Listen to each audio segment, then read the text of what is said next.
Hello students,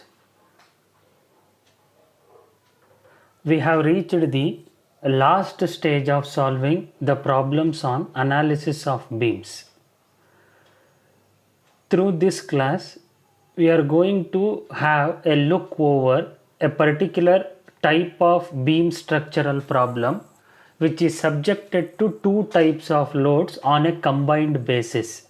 One UDL for a length of 2 meter having a magnitude of 1 kilonewton per meter from left fixed support to a particular location on the beam, as well as a UVL of 1.5 kilonewton per meter magnitude for a span length of 2 meter from a specific location to the right fixed support. This has been clearly shown in the schematic representation that you students are observing in this particular sheet. In this particular problem, you students have to find out the deflection, which means the vertical deflection or the maximum deflection at the mid span of the loading on the beam, as well as the slopes, which is nothing but the individual displacements at a particular node depending upon the type of the boundary condition given in the particular problem schematic diagram. For this particular beam, the constants that are given are Young's modulus E equals 70 GPa, which you students have to substitute while solving the problem as 70 into 10 to the power of 9 Newton per meter square, and mass moment of inertia I as 2 into 10 to the power of minus 6 meter to the power 4, which is given within the problem definition itself. Starting the solution to this particular problem, we are going to write down the FER. In this particular beam structural problem, there will be 3 nodes. In turn, 2 elements. The reason for the presence of 2 elements in this particular beam structure is nothing but there are 2 L values, as simple as that. I will repeat the same important point which I have repeated for the previous problem.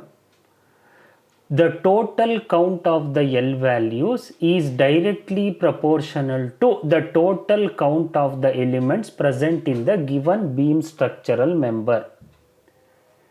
This important point will be repeated once again. The total count of the L values is directly proportional to the total number of elements present within the particular beam structural member.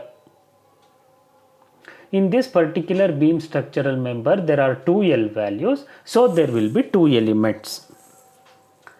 The node numbering has been done in FER as node number 1 with the displacements Q1 and Q2, node number 2 at the center with the displacements Q3 and Q4, and node number 3 represented at the right end associated with the displacements Q5 and Q6. Element E1 is formed by connecting the nodes 1 and 2 with length of the element LE1.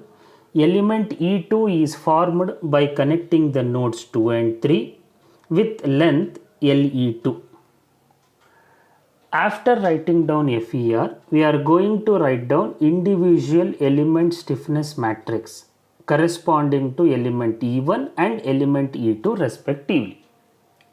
For element 1 or element E1, the individual element stiffness matrix is written as K1 equals EI by LE1 cube into 12 4 LE1 square 6 LE1 6 LE1, numbers written in blue color, 12 4 LE1 square 6 LE1 6 LE1, numbers written in black color, 12 2 LE1 square 6 LE1 6 LE1, numbers written in red color, and the final set 12 2 LE1 square 6 LE1 6 LE1, numbers written in green color.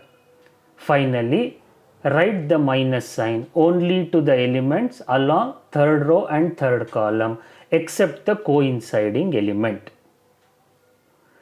In this particular matrix, substitute the value of E as 70 into 10 to the power of 9, I as 2 into 10 to the power of minus 6, LE1 as 2. When you substitute and simplify, you are going to get an answer for K1, which has been shown in the next video.